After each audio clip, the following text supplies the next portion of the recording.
বিসমিল্লাহ রহমান রাহিম। সালামু আলাইকুম রহমতুল্লাহ বারকাতু। দেখেন দেশি মুরগি ভাইও কেমন হয়েছে জানাবেন।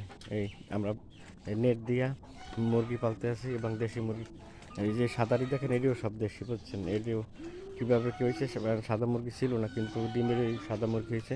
এই দেখাবেন, দেখেন কিরকম হয়েছে জানাবেন। মুরগি ইনশাআল্লাহ আপনাদের জন্য দাওয়াত রইল, দেশি মুরগি খাইতে আসবেন। দেখেন এই ভিতরে ছোটো ছোটো বাচ্চা আছে। এই দেখেন এই দেখেন এই দেশি মুরগি, এবং এর পিছনেও আছে কিছু। ওই দেখেন দেশি মুরগি।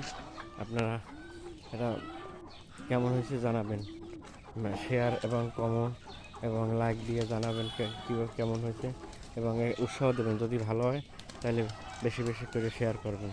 হ্যাঁ, উৎসাহ দেবেন। ইনশাআল্লাহ আপনাদের জন্য দাওয়াত রইল, যদি আপনারা এই বেশি বেশি শেয়ার এবং কমেন্ট করেন, এবং ফোন নাম্বার দিব, আপনারা আসবেন দেশি মুরগি খাওয়ার জন্য। আপনাদের জন্য দাওয়াত রইল। ওকে, রাখি। আসসালামু আলাইকুম রহমতুল্লাহ বারকাতু।